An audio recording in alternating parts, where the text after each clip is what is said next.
Venosaurus Rex Rider. All right, Uncle Eric here. I'm going to talk a little bit about hitting your target.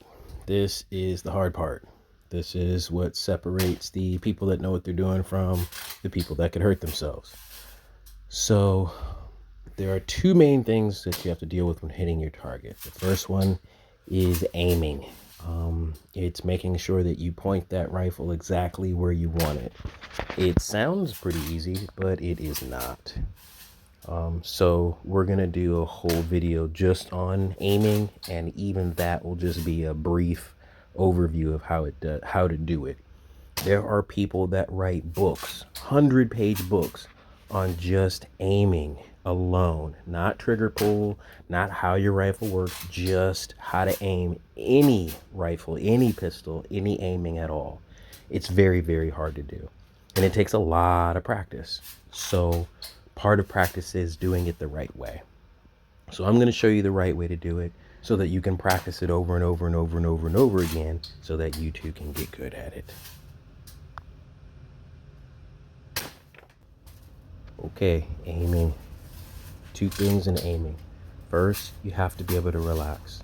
The more fidgety you are, the more you're going to miss. You also have to be able to breathe. Breathing calms your body down. It keeps your muscles from twitching, things like that. So you have to be able to breathe slowly, and you have to be able to relax. The next thing is you have to be able to accept that to some degree you're going to miss. So I like to do a mantra called aim small, miss small. If you aim for the piece of paper, you're gonna miss the piece of paper. If you aim for the middle of the piece of paper, you're gonna miss the middle of the piece of paper, but you're gonna hit the paper. If you aim for the very center of the middle of the paper, you're gonna hit the middle of the paper, but you're gonna miss the center. Do you see what I'm saying? So the smaller the target that you're aiming for when you shoot, the higher the probability you're gonna hit what you actually want. So when you aim for your target, aim for the very, very, very middle of the very, very center of your bullseye, and you'll probably hit the bullseye. But if you aim at the bullseye, you're gonna miss the bullseye. Does that make sense? This, as you know, is what your fork and post is supposed to look like when you're aiming. The blue line, the number 1, shows you that the top of your post and the top of your fork should be flat across. That keeps you from shooting too high or too low. The blue measurement line, the number 2, shows you that the distance between the inside's gap of your post inside of your fork should be the same. That'll keep you from shooting too far left or too far right. All of these things are very, very important. And as you shoot, you will notice that they hover and move and float just a little bit. As you practice, they will float and move less and less, but it's going to take some practice and some time. But the more they float left and right, the more you're going to miss left and right. The more the difference between the top of your post and the top of your fork, the more you're going to miss up and down. So practice just aiming for long periods of time without even shooting, and that'll help your body get comfortable holding that, what they call sight picture, or holding that fork and that post exactly where you want them, and getting your body used to it. Here are 3 examples of how you can mark your sights, your post and your fork, to make it easier for you to acquire your target.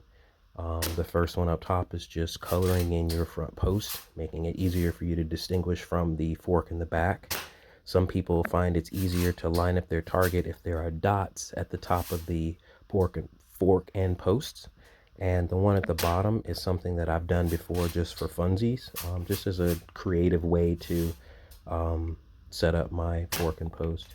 You can do it however you want to, but I'm pretty sure that's a project we're going to be doing together, is marking your fork and post to make it easier for you to see your sights. And those are the fundamentals of aiming. Practice, practice, practice, practice, practice. I can't say it enough. Practice, practice, practice. You'll only get better if you practice. The longer you hold that rifle in that aiming position, the easier it will be to hold that rifle in the aiming position. It just takes practice. I've been doing it for a very, very, very long time. And as you can see from my targets, as you watch me shoot, I still am not perfect. Remember, it's not about perfect, it's about getting there. So practice aiming and you will get better.